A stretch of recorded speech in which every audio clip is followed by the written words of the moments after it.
Bonjour, nous allons regarder le graphique des distances de Cook dans Design Expert. Donc on le trouve ici dans Diagnostic et Influence, c'est le premier graphique.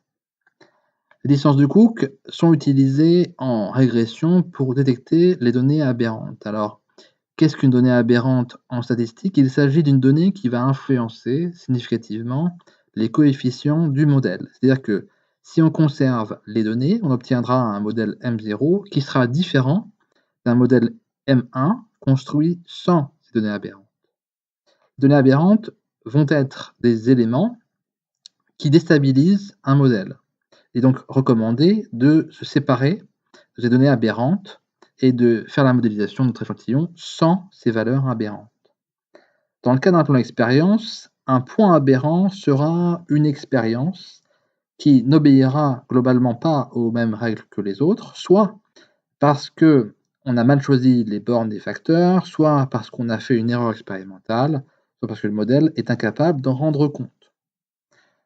On voit sur ce graphique de Cook, en abscisse ici, les numéros de run de nos différentes observations, et en ordonnée, on a l'indicateur de Cook. Donc on a un indice de Cook pour chaque formule réalisée.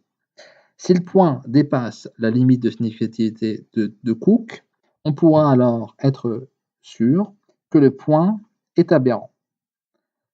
Et dès que ce sera le cas, si par exemple ce point-là avait été au-dessus, on retrouverait le numéro de run 12, on irait ici dans Design, on chercherait numéro de run 12, et on changerait le statut pour faire Ignore, et ensuite relancer de la modélisation sans ce point aberrant.